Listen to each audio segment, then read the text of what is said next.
Good afternoon, everybody. At least it's afternoon when I'm filming this here. And in Honolulu, it is a lovely, kind of hot June afternoon. What is it? June the 21st. Welcome to the Cheap Lounge, wherein I am your cheap date, Kaiwaza. I invite you to pull up a chair and order a cheap drink. I'm having coffee with a little cinnamon bun syrup and a little firecracker whiskey in it. It's very nice. And I think as soon as I'm done doing this, I will go to the beach. Working on my tan, getting there. So, what we do here at the Cheap Lounge is look at cheap lounge records. These are basically dollar bin records, $1, $2, cheapies that I get from various record stores, thrift shops, and upload them all in the easy listening genre to my radio station online, which is called Moody Mood Music on live365.com. That's linked below. You can check that out for free anytime. If you enjoy this kind of music 24/7, and I'm always uploading more music, always getting more music. It's kind of a problem actually, but yeah, a lot of music. Yeah. Anyway, let's take a look at the records that some of the records that I have uploaded recently onto Moody Mood Music, and have a little bit of a chat about them. Although, let me grab my notes. Okay, just a few notes because I do have quite a few records to get through, and we don't want this to be like a forever, eternally long video. First up, Together Again, for the first time, Carol Burnet and Martha Raye, two, I don't know, songstresses, but I think really probably known more as comedians, both of them teaming up together for the first time, even though it says Together Again for the first time. Some of the songs are Martha Raye singing by herself, some of them are Carol Burnett by herself, and then quite a few of them are duets. They're singing together. Now, Carol Burnett, I don't say too much about these ladies because I think they're pretty well known, especially Carol Burnett we know her really as a comedian.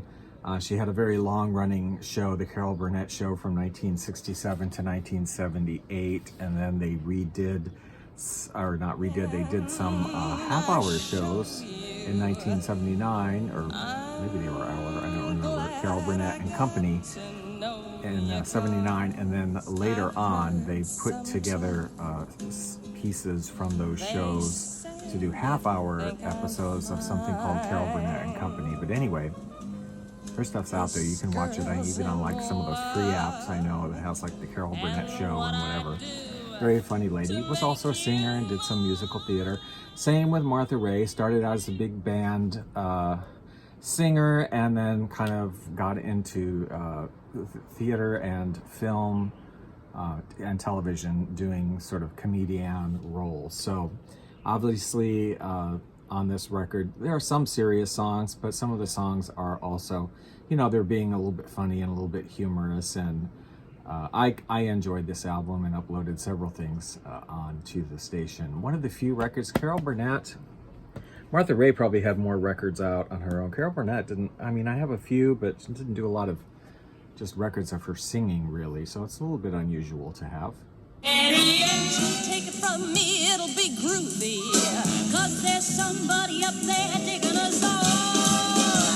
Old Chaplin is happy just like in a movie, and we're having a big, beautiful ball.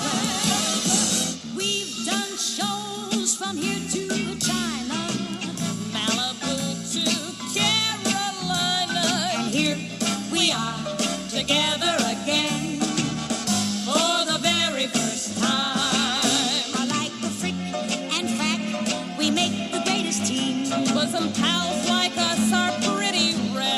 Well, you all know how I love, because I've said it many times, when they take classical themes and redo them into like either disco-y or easy, groovy, easy listening sort of versions of different classical themes. This is one of those records. This is actually by an artist from Argentina who was particularly known for doing recordings of operatic and classical themes and turning it into kind of groovy, easy listening, and that is Waldo de los Rios. This is his 1971 album called Mozart Mania, and I'll just say I am loving it. That's all I have to say. I'm loving it. Let's just hear some snippets.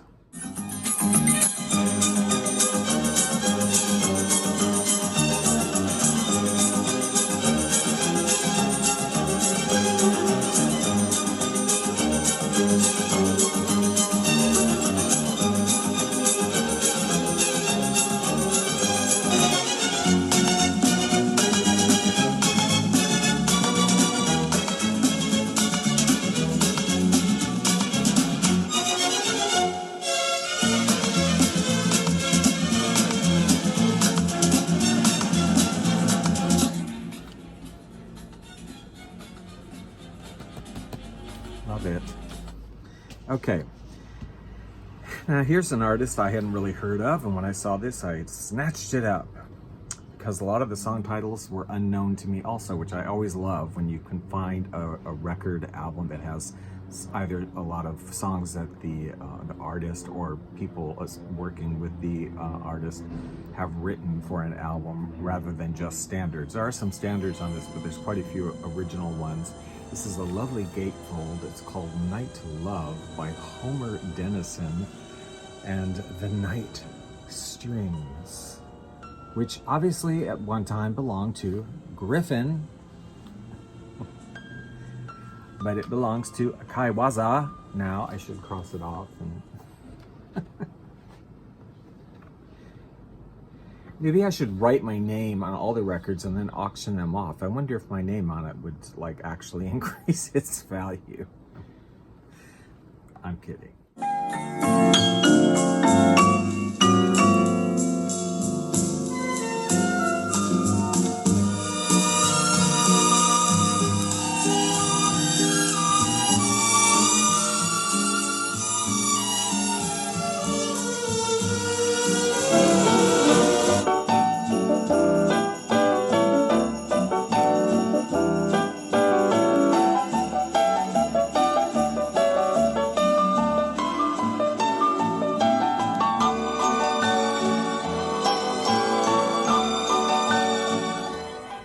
Sort of have a From Here to Eternity throwback on the cover here. Nice. Lots of notes, lots of information. This guy, Homer Dennison, along with Hugh Halliday, kind of wrote music together a lot on their own. And then at some point they decided, hey, we should like do a record, not just be composing stuff and whatever. So they did this record. And there's another one out there by them as well, I think, that came out later. I'd love to track down. Enjoyed this album a lot. He did, Homer Dennison, by the way, end up doing some soundtracks in the 80s and 90s. So yeah, he kind of did foray into Hollywood with his work somewhat. But I enjoyed these songs. And again, like I said, I love when I find, you know, easy listening records that have original compositions, so you're not, you know, literally playing the same song, the same 20 songs over and over again.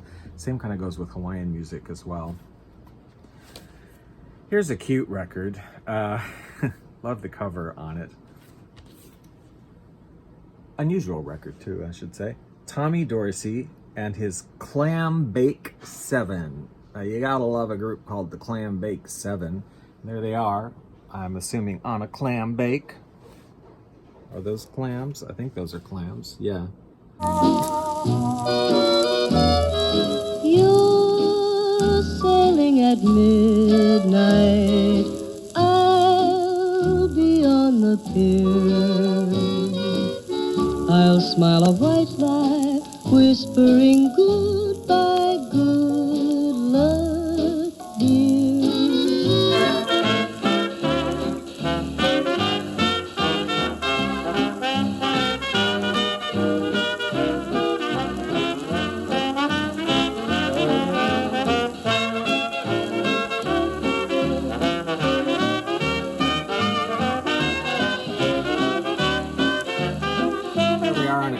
Clambake. Having a Wonderful Time is the name of the album. It's from 1958.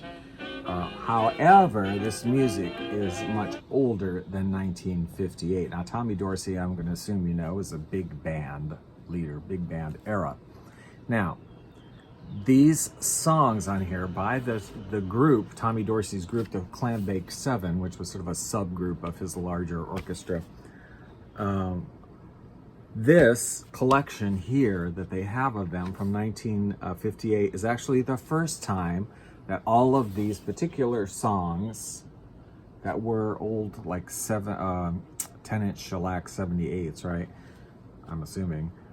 It's the first time these recordings have been put together and made available on a long play album, such as this one. First time. So they were just like, I'm assuming, the 10-inch shellacs before that. These are recordings made between 1935 and 1947. Most of them quite funny, humorous, you know, and very typical big band stuff of the earlier, I would say, earlier 30s, early 40s variety. I enjoyed it. Most of the lead vocals are by Edith Wright. There is a song, the lead vocals by Frank Sinatra, who was with Tommy Dorsey, of course, early in his career. And I enjoyed this record. It's cute. I like big band. I like some of the early stuff too. I do find, like, I don't know, personally, I don't know how you feel, but like, you know, I would be satiated after listening to this for half an hour, like for a while, like, okay, that's good. I do have quite a bit of big band music on Moody Mood Music, though. If you ever listen, I really do have quite a fair amount, because I think people nowadays enjoy that. It's kind of a real throwback. And it's nice to have this because, as we said, it's the first time these were available on an album. So these are very seldom, even at the time, were very seldom heard recordings. Nowadays, they're like, even who the hell is the Clambake 7? Nobody would know. Good stuff. Enjoyed it. Buenos dias, muchachas. Do you like that south of the border brass sound like I do? Well, you can hear plenty of it on the online radio station that plays all the great old vinyl from days gone by, Moody Mood Music. Well, of course, we play Herb Alpert and the Tijuana Brass, but Kaiwatsa is spinning so far beyond that. You can hear the Border Brass, the Mexicali Brass, Los Nortes Americanos, the Fiesta Brass, the Montgomery Brass, the Guadalajara Brass. Well, you get the idea. There's a whole lot of Mexicali Brass going on Moody Mood Music. All the great vinyl recordings of those mariachi favorites. I mean, we also have the Arena Brass, the Living Brass, the Mariachi Brass. I'm not making these up. The Tequila Brass, and the ever-evasive Terry Avocado Baxter and his Busted Piñata Brass. Well, okay, I am making up that one, but anyway. There's no end in sight. Tune in to Moody Mood Music. The link is right below in the description, and we will see you there. Arriba, Chihuahua, Mexico. Well, I'm not going to say too much about this artist, Duke Ellington. Very well-known jazz artist, orchestra leader. In fact, is considered to have had what is the greatest jazz orchestra grouping consistently of all time. Had a career that spanned decades and decades. He actually passed away in 1974, so he's been gone from us for quite a while, but had a huge career. And this album is Duke Ellington plays with the original motion picture plays the original score track. It's Duke Ellington plays with the original motion picture soundtrack, Mary Poppins.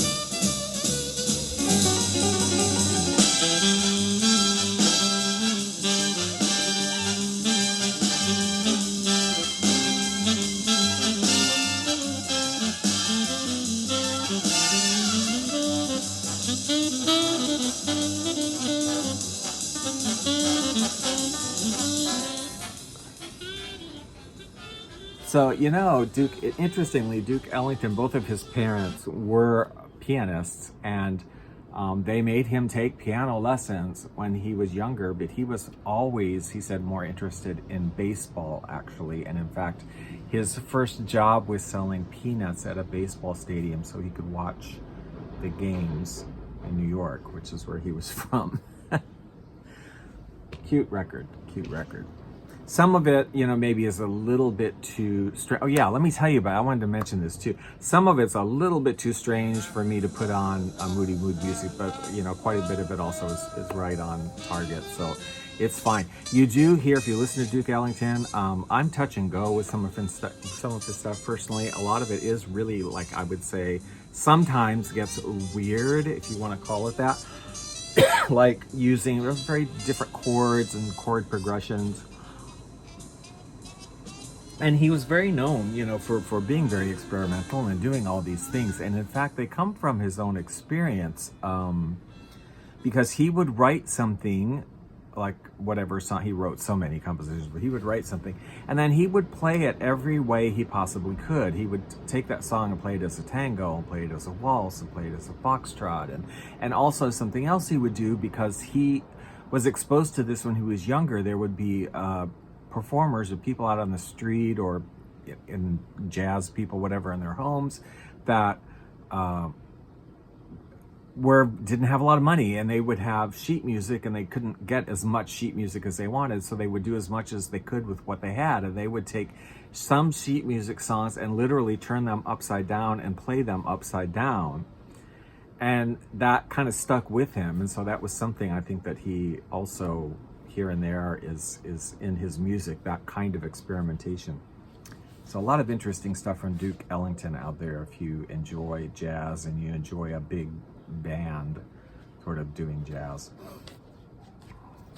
Yeah, this one here, this was interesting. I didn't know if I was gonna like this when I got it or not, but it turned out I did really enjoy it. It's a small pressing on Glendale Records from 1978 by an artist who had passed on, Cliff Edwards, Ukulele Ike, he was sometimes called, or Ukulele Ike. I feel funny saying ukulele, but I know that's the way people on the continent say it. Ukulele Ike. He was really a well-known performer in the 20s and 30s and quite popular. He just sang and played the ukulele. He was one of the people very much responsible for the popularity of the ukulele on the mainland earlier on, as a fun portable instrument, because he had many hits. His number one song was Singin' in the Rain, which is actually on this album. That was the number one hit for him. It had to be you. It had to be you. I wandered around, finally found there's somebody who could make me be true. A pretty girl is like a melody that haunts you night and day, just like the strain of a haunting refrain.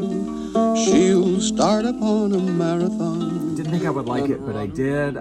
He has kind of a nice voice. I don't know. It's kind of sweet. The whole thing's kind of sweet. And it is a sad ending I would share with you about Cliff Edwards. He was a huge star, married and divorced a couple times, made lots of money, but was very loose with his money, and also, I guess, had some addictions and gambling addictions and drug addictions, etc. Ended up, let me just read this. It's kind of sad. Cliff Edwards' later years were pretty dismal. Even though he had earned millions, 2 unhappy divorces I read someplace else there were 3 divorces, led to sizable settlements, and a panic for gambling and alcohol, and a losing battle with the Internal Revenue Service had left him bankrupt. In 1971, at the age of 76, Cliff Edwards died alone and penniless in a Los Angeles convalescent home where he was a Medi-Cal patient. Nobody there knew who he was, or knew of him in his popular days, and no next of kin had been listed, so his body actually was left unclaimed. But when Disney heard about it, Walt Disney Company, they went in and gave him a proper burial, and so did some guild that he had belonged to, Actors Guild or something, Singers Guild, went in and gave him a proper burial together. And unbeknownst to Cliff Edwards, Disney, because he did a lot of work for Disney, he did some voices, cartoon voices and things for Disney in his later years, and they actually had paid some of his, quite a bit of his medical bills. Apparently he wasn't aware of that, or they kept very quiet about it, but they had paid a lot of his medical bills, actually.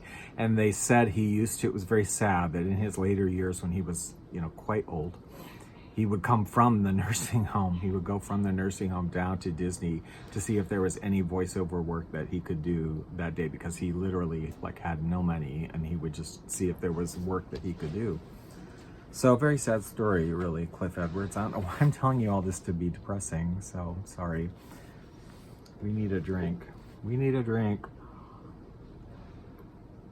Here's to Ukulele Ike. I tell you, those addictions and stuff, they'll get the best of you. Finally today, here's an instrumental album. Really had no idea what this was going to be like, but again, I was happy to find it because I was familiar with the name, although I don't really know what all they had done.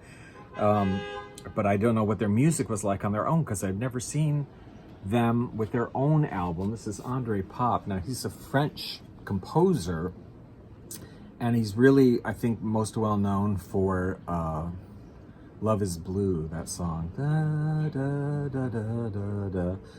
It was a vocal hit in Europe. It was a big instrumental hit in the United States for Paul Marriott. This is the guy who wrote it. And I have seen his name on other songs as well. And I think I also know him from an album he did with Otasan, a Hawaiian ukulele artist. And Andre Popp had I can't remember, a song for Anna. That was actually kind of an international hit for them as well. Instrumental. But this one, I ended up loving this album.